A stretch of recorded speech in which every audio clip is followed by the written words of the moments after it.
د افغانستان اوبه په 5 حوزو ویشل شوي دي چې 4 هغه یې فرامرزي یا له نور هیوادونو سره ګډې حوزې دي. افغانستان تر اوسه یوازې د هلمند سیند په حوزه کې له ایران سره د 1993 کال د اوبو د ویش تړون لري چې له بده مرغه د دغه تړون شتون هم له ایران سره د اوبو د ویش خړه په بشپړ ډول نه ده هواره کړې او له کبله یې دغه هیواد وخت نا وخت پر افغانستان بېلابېل ډوله فشارونه واردوي. له همدې کبله د ایران په ګډون په 4 واړه حوزو کې له شریکې هیوادونو سره د ګډو اوبو اړوند ستونزو د هواري جدي اړتیا لیدل کیږي. افغانستان د اوبو د کابو ټولو ګډو حوزو په پاسنۍ برخه کې پروت دی چې له کبله یې د لاندنۍ برخې هیوادونو دغه اوبو په تړاو خپلې اندېښنې لري. دا چې له ګاونډۍ هیوادونو سره پر ګډو اوبو شته ستونزو څه اغېزې لري، د ګاونډیانو اندېښنې څه دي او د اندېښنې څومره پر ځای دي، هغه پوښتنې دي چې په دې مقاله کې د افغانستان د اوبو د عمومي وضعیت او له نورو هیوادونو سره د ګډو اوبو د وضعیت د روښانه کولو ترڅنګ یې د ځوابولو هڅه شوې ده. د دغه پوښتنو د ځوابولو لپاره له شته اسنادو او باورۍ څېړنو او دغه ځینو مرکو څخه کار اخیستل شوی. په ټولیز ډول دا څېړنه ښیي چې له ګاونډیو هیوادونو سره د اوبو د ستونزو یو مهم لامل شته بې باورۍ، کمزورې همغږي او د ګډو اوبو د کچې په اړه د کره او دقیقو معلوماتو او موادو نه شتون دی. او له همدې کبله په ځینو مواردو کې د ګاونډیو هیوادونو اندېښنې هم تر ډېره حده پر ځای نه دي، خو بیا هم له ګاونډیانو سره د ګډو اوبو اړوند شخړو شتون د اوبو پر سکتور خورا منفي اغېزې لرلي او په ځانګړې توګه په دې سکتور کې د نړیوالو ډونرانو د پانګونو مخه یې ډب کړې ده. کیلي د افغانستان اوبه د افغانستان د اوبو حوزې له نورو هیوادونو سره ګډې اوبه د ګاونډیو هیوادونو اندېښنې. سریزه افغانستان د هغو هیوادونو په قطار کې چې له نورو هیوادونو سره ګډې اوبه لري او د نړۍ له 263 فرامرزي یا له نورو هیوادونو سره ګډو سیندونو 4 هغه په افغانستان کې دي. لومړی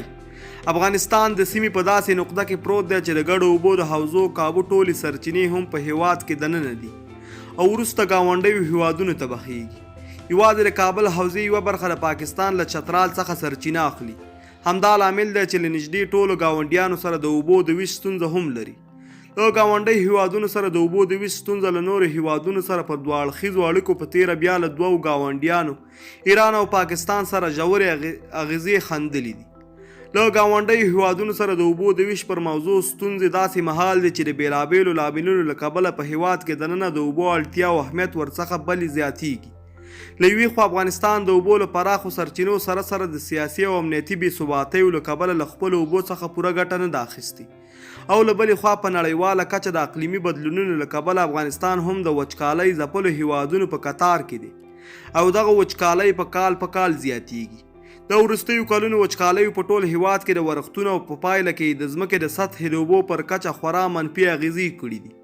دغه وچکالیو د هیواد نږدې نیمایي نفوس به تر 100 ډېرو ولایتونو کې ځپلي او له کبله یې په ډېرو سیمو کې خلک کډوالۍ ته هم اړ شوي دي. دویم د هیواد خراب اقتصادي وضعیت او دغه وضعیت په ښه کولو کې د اوبو خورا مهم رول هغه قضیه ده چې په وروستیو کلونو کې د اوبو د مدیریت او له ګاونډیو هیوادونو سره د ویش د مسلې اهمیت لوړ کړی دی. افغانستان دا مهال یوازې د برېښنا په واردولو هر کال میلیونونه ډالر ګاونډیو هیوادونو ته ورکوي او کابي 80% د اړتیا وړ برېښنا له ایران، ازبکستان، تاجکستان او ترکمنستان څخه واردوي.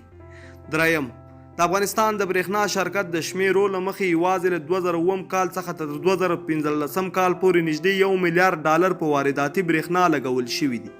په داسې حال کې چې په هیواد کې دننه د اوبو د سم مدیریت په صورت کې د اوبو له بندونو څخه د 30,000 میګاواټه برېښنا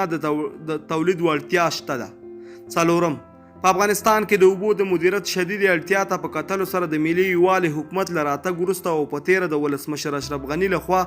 دغې قضیې ته د تیر په پرتله یو څه زیاته پاملرنه وشوه. د اوبو د کچې د ټیټوالي ترڅنګ همدا لامل هم دی چې له ګاونډیو هیوادونو سره د اوبو شخړو او ناندریو او د اوبو د منصفانه ویش قضیې زور واخیست. اوس مهال د اوبو پر قضیه تر ټولو ډېرې ناندرۍ د ایران او افغانستان ترمنځ روانې دي. د ایران ولسمشر د 2019 کال د جولای په 3 په ایران کې له ګرد او غبار سره د مبارزې چاپیریال ساتنې په یوه نړیوال کنفرانس کې چې 40 هیوادونو د استازو پکې ګډون شوی و په صراحت سره وویل چې په افغانستان کې د اوبو د زیاتو بندونو د جوړولو پر وړاندې بې تفاوته نشي پاتې کېدی. د په وینا په افغانستان کې کچکۍ، کمال خان، سلما او نور بندونه د ایران پر خراسان، سیستان او بلوچستان ولایتونو منفي اغېزې خندي او د دغو منفي اغیزو په اړه چوپ نشو پاتې کېدی. پنځم، له دغو څرګندونو څو ورځې وړاندې په هرات کې د سلما بند 10 تنه کارګر د ناڅرګندو وسلوالو لخوا ووژل شوي وو چې طالبانو هم پکې لاس لرل رد کړي وو. شپږم، د دغه هیواد د بهرنیو چارو وزیر جواد ظریف هم د 2013 کال په می ماش کې وویل که د هلمند د اوبو په تړاو خبرې پایله ونه لري هیواد به یې په دې اړه متقابل اقدام او سختګیري وکړي. اووم، له دغه څرګندونو څخه موده وروسته یو ځل بیا نوموړي ورته خبره وکړه او ګواښ یې وکړ چې د هلمند سیند د اوبو د حق ترلاسه کولو لپاره به له ټولو ممکنه لارو کار واخلي. اتم، کوم څه چې د افغان حکومت تون غبرګون یې هم له ځان سره درلود، د افغانستان ولسمشرۍ ماڼۍ د ایران د دغه دریځ په غبرګون کې وویل چې دا د افغانستان ملي مسله ده او څوک حق نه لري چې په دې تړاو څرګندونې وکړي. دغه راز ولسمشر غني د ایراني چارواکو له دغه څرګندونې وروسته په یو کنفرانس کې ټینګار وکړ چې ګاونډیان باید په افغانستان کې د اوبو له مدیریت څخه اندېښنه ونه لري ځکه د اوبو د مدیریت د نشتون په صورت کې د اوبو منصفانه ویش هم ناشونی دی. نهم، دا سنګیرنې شته دی چې له ګاونډیو هیوادونو سره د اوبو پر سر شخړې به په راتلونکو کلونو کې لا ډېر زور واخلي ځکه له یوې خوا په افغانستان او سیمه کې وچکالي په زیاتېدو ده، د اوبو کچه کمه شوې او د کمیدو په لور روانه ده، او له بلې خوا د اوبو د کچې د ټیټوالي له کبله هم په افغانستان کې د اوبو مدیریت ته پاملرنه زیاته شوې او هم په ګاونډیو هیوادونو کې د افغانستان کمیدونکو اوبو په پام ځان اړولی دی. همدا لامل دی چې د اوبو د مدیریت په تړاو د ملي یووالي حکومت د اوسنیو پلانونو او پرمختګونو پر وړاندې د ګاونډیانو غبرګون هم په زیاتېدو دی. د دې ترڅنګ په لویه کچه هم د اوبو پر سر اختلافات په سیمه ییزه او نړیواله کچه مخ په زیاتېدو دي. دا چې افغانستان ګاونډي هیوادونو له افغانستان سره د ګډو اوبو په تړاو څه اندېښنې لري، د دوی دغه اندېښنې د شته قوانینو او توافقنامو له مخې څومره پر ځای دي او له ګاونډیو هیوادونو سره د اوبو د شخړو اغیزې څه دي، هغه پوښتنې دي چې په دې مقاله کې هڅه کوو د افغانستان د اوبو د اوسني او احتمالي راتلونکي وضعیت د روښانه کولو ترڅنګ یې ځواب کړو. دغه څېړنیزې هڅې لپاره مو د افغانستان د اوبو په تیره بیا له ګاونډیو هیوادونو سره د شریکو اوبو اړوند له حکومتي او غیر حکومتي معتبر اسناد او لومړی لاس موادو استفاده کړې ده. د ځینې کورنۍ او نړیوالو ادارو معتبر ژورنالونه او څېړنې او له ګاونډیو هیوادونو سره د اوبو د ویش په تړاو شته مواد مو هم مطالعه کړي دي. د دې ترڅنګ مو د یو شمېر مرکو له لارې په لاسته راغلو موادو هم تکیه کړې ده، که څه هم په ټولیز ډول له ګرا او باوري اسنادو او موادو کار اخیستل شوی، خو بیا هم د ځینو پیښو د کروالي لپاره مو د ځینو خبري ویبپاڼو مطالب هم کارولی دي. د دغه څېړنیزې هڅې موخه په ټوله کې د افغانستان اوبو په ځانګړي ډول له ګاونډیو هیوادونو سره د شریکو اوبو په تړاو د پالیسیو څېړنه ده تر څو یې په پایله کې روښانه شي چې په دې برخه کې پالیسیو کرښه څه ډول وټاکل شي. مقاله په 4 برخو ویشل شوې ده. له سریزې وروسته په لومړۍ برخه کې د افغانستان د اوبو پر اوسني او راتلونکي او احتمالي وضعیت او په هیواد کې دننه د اوبو پر زیاتېدونکي اړتیا او اهمیت رڼا اچول شوي او د افغانستان د اوبو 5 ګونې حوزې تشریح شوي دي. په دویمه برخه کې بیا له ایران سره د ګډو اوبو په تړاو شته ستونزې او د دغه هیواد اندېښنې څېړل شوي دي. په دریمه برخه کې هم له پاکستان سره پر ګډو اوبو په اړه یې شته ستونزو بحث شوی. په 4مه برخه کې د افغانستان له شمالي ګاونډیو سره د ګډو اوبو پر قضیه رڼا اچول شوي او په وروستۍ برخه کې بیا پایلې او وړاندیزونه ته ځای ورکړل شوی دی. لومړی څپرکی عمومیات، د اوبو زیاتېدونکې اړتیا او اهمیت، د اوبو او ورښتونو د کچې کمښت او د اوبو له کبله په نړیواله کچه راټوکېدونکې ستونزې د روانې پیړۍ له پیله د بحث توده موضوع ده. په دې تړاو د نړیوال بانک د پخواني مرستیال د 1995 کال وړاندوینه مشهوره ده چې وایي په 20مه پیړۍ کې ډېرې شخړې او جګړې د تیلو په اړه وي، خو د 21مې پیړۍ ډېرې جګړې به پر اوبو وي. 10، د نړیوال بانک د څېړنو له مخې اوس مهال د نړۍ 80 هیوادونه د اوبو له کمښت سره مخ دي او 2.8 میلیارده خلک په هغه سیمو کې ژوند کوي چې په لوړه کچه د اوبو د کمښت له فشار سره مخ دي. داسې تمه کېږي چې دا کچه به د 2023 کال پورې 3.9 میلیارده تنو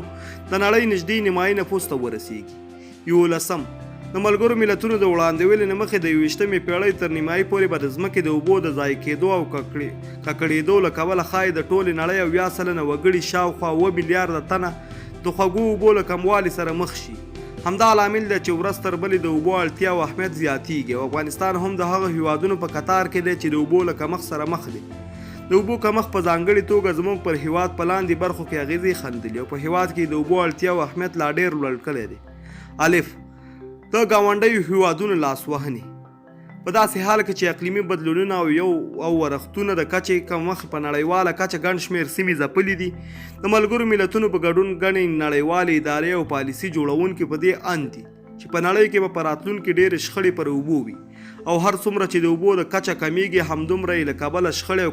کشمکشونه هم زیاتیږي. افغانستان هم له یوې خوا د وچکالۍ ځپلو هیوادونو په قطار کې راځي او له بلې خوا عملا له ګاونډیو هیوادونو سره د اوبو پر سر اختلافات لري.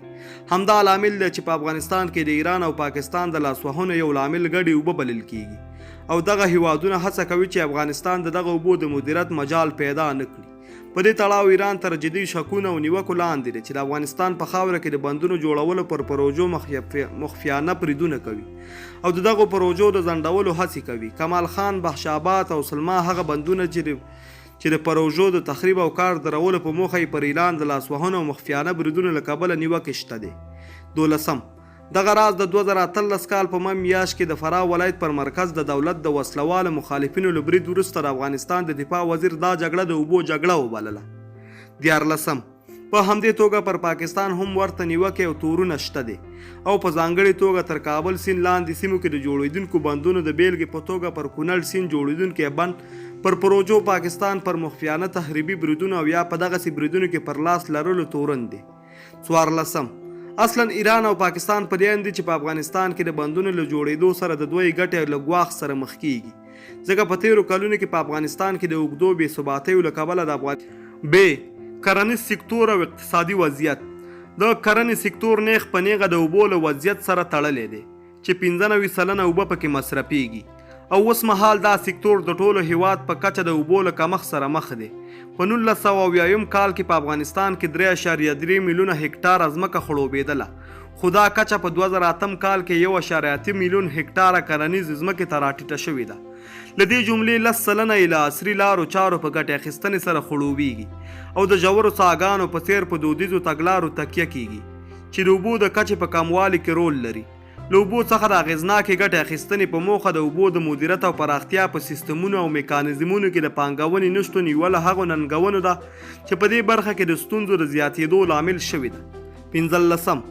د کرنې سکتور د افغانانو د اقتصاد 80% برخه جوړوي او شاوخوا 40% اوبه هم د ځمکو د خړوبولو لپاره کارول کیږي چې په دې برخه کې پر بنسټیزو منابعو لکه کاریزونو تمرکز پام وړ پایله لري. د اوبو او انرژۍ وزارت د معلوماتو له مخې په هیواد کې د اوبو لګونې سرچینې له سیندونو 4.8% له آبشارونو 7.9% او له کاریزونو 7.5% دا ویشنه د دې ښودنه کوي چې له بده مرغه په افغانستان کې د کاریزونو سیستم ته ډیره پاملرنه نه ده شوې. په داسې حال کې چې کاریزونه نه یوازې دا چې د اوبو د زیرمه کولو بلکې د نورو اغېزناکو موخو لپاره هم کارول کیږي. 14 د افغانستان 70% نفوس په کلیو او بانډیو کې ژوند کوي چې کرنه او مالداري د ورځني ژوند د لګښتونو او اقتصاد آمده برخه جوړوي. د افغانستان د ټول نفوس 9.5% وګړي په دې برخه کې مشغول دي او له همدې کبله د کرنې سکتور ونډه په ناخالصو داخلي تولیداتو کې هم 10% ده. په دې توګه اوبه د دې سیمې لپاره په اقتصادي وده، سیاسي ثبات او غذایي امنیت کې خورا مهم رول لري. 15 د دې ترڅنګ افغانستان له ګاونډیو هیوادونو څخه د برېښنا واردولو ته اړ دی او شاوخوا 80% برېښنا له ایران، ترکمنستان، تاجکستان او ازبکستان څخه واردوي او هر کال میلیونونه ډالر پرې لګوي. افغانستان دا مهال د 240 میگاواټه برېښنا د تولید وړتیا لري چې له اوبو څخه یې د 10,000 میگاواټه برېښنا د تولید د وړتیا ایله 1% جوړوي او دا وضعیت د صنعت پر سکتور او اقتصادي وده نیغ په نیغ اغیزه لري. 18 ځکه نو د اوبو د تنظیم لپاره د کافي زیربناو نشتون د هیواد د اقتصادي او بشري ودې پر وړتیا هم ناوړه اغیزې ښندلي دي. په داسې حال کې چې د اسیا د پرمختیایي بانک د شمیرو له مخې نږدې 40% افغانان عملاً د بېوزلۍ تر کچې لاندې ژوند کوي. 19 او د نړیوال بانک شمیرې ښایي چې د بیکارۍ کچه هم خورا لوړه ده. 20 د څښاک پاکو اوبو ته نه لاسرسی. دا مهال یوه ستره ننګونه پاکو اوبو ته نه لاسرسی ده. په افغانستان کې تر ځمکې لاندې اوبو سرچینې په لوړه کچه تر فشار لاندې دي او تر نیمایي زیاتې اوبه د پمپونو په مرسته راایستل کیږي چې له دغو سرچینو تر ټولو ډیره استفاده په کابل ښار کې ده. په وروستیو کلونو کې د کډوالو او زیاتېدونکو شمېر او د نفوس چټکه پراختیا د ځمکې لاندې اوبو د کموالي او په پراخه کچه د اوبو د څاګانو د وچېدو لامل شوې ده د یوې ازموینې له مخې په 40 کلونو د 1915 او 2005 کې د دې سیمې اوبه 6 نه تر 7 متره پورې ښکته تللې وي. د اوبو د کچې د ټیټوالي ترڅنګ د اوبو د کیفیت په تړاو هم جدي اندېښنې شته دي او په دغه ښار کې تر ځمکې لاندې اوبه په پراخه کچه ککړې شوي دي. تر 80% زیات خلک یوازې یو ساده د ککړو اوبو څاه لري چې په معیاري ډول نه پاکیږي او له کبله یو شمېر مرکبات لکه نایتریت، سلفیټ او ځینې باکتریاوې لږ ژورو اوبو ته رسیږي. 21 د ځینو نړیوالو ادارو د راپورونو له مخې له پلازمینې په ګډون د ټول هیواد په کچه د څښاک پاکې اوبه له یوې خوا په پراخه کچې کمې شوي دي او له بلې خوا په معیاري توګه نه کارېږي او د څښاک د پاکو اوبو ستونزې روغتیا پر سکتور هم خورا منفي سوری غوړولی دی. 22 ځینې څېړنې ښایي چې که د پلازمینې اوبو ته پام ونه شي 1 لسیزه وروسته به په کابل کې د څښاک پاکې اوبه نه موندل کېږي. د اوبو کچه وروستی وچکالۍ په افغانستان کې د ورښتونو کلنۍ کچه متفاوته ده چې تر ټولو ډیره یې په شمالي ختیځو سیمو کې او کمه یې په سویلي سیمو کې په وچو او دښتو لرونکو برخو کې ده. په سویل کې د ورښت کچه هر کال له 10 نه تر 300 ملي مترو پورې رسیږي. د اوبو کچه وروستی وچکالي په افغانستان کې د ورښتونو کلنۍ کچه متفاوته ده چې تر ټولو ډیره یې په شمال ختیځو سیمو کې او کمه یې په سویل سیمو کې په وچو او دښتو لرونکو برخو کې ده. په سویل کې د ورښت کچه هر کال له 100 نه تر 300 ملي مترو پورې رسیږي او په لویدیځو سیمو کې له 200 تر 400 ملي مترو پورې تخمینېږي. اوسط کلنۍ کچه 22 ملي متره په زرنج کې او 1100 ملي متره په سالنګ کې تخمین شوې ده او د ټول افغانستان په کچه بیا هر کال د ورښت کچه 215 ملي متره اټکل شوې ده. 23 په اوسط ډول هر کال په افغانستان کې 1.15 میلیون متر مکعب ورښت په پایله کې 50,000 میلیون متر مکعب د ځمکې پر مخ بهیدونکې اوبه تولیدېږي چې فی نفر کچه یې په کال کې 2280 نه تر 2715 متر مکعب پورې تخمین شوې ده. 24 په نورمال کلونو کې د افغانستان ټولې کلنۍ اوبه 15 میلیارډ متر مکعب اټکل شوي چې 50 میلیارډ متر مکعب د ځمکې د سطحې او 13 میلیارډ متر مکعب د ځمکې لاندې سرچینو اوبه دي. داسې تخمینونه شته چې د افغانستان له ګډو اوبو څخه 40 میلیارډ متر مکعب یې ګاونډیو هیوادونو ته ځي او افغانستان په ټولیز ډول له خپلو ټولو سطحي او تر ځمکې لاندې اوبو څخه یوازې شاوخوا 25% یعنې 20 میلیارډ متر مکعب یې خپله مصرفوي او پاتې 15% ګاونډیو هیوادونو ته بهیږي. جدول 25 که څه هم د اوبو او انرژۍ وزارت چارواکو د معلوماتو له مخې افغانستان له خپلو ټولو 15 میلیارډ متر مکعب اوبو څخه یوازې 10% یې خپله کاروي او پاتې 20% ګاونډیو هیوادونو ته ځي. 26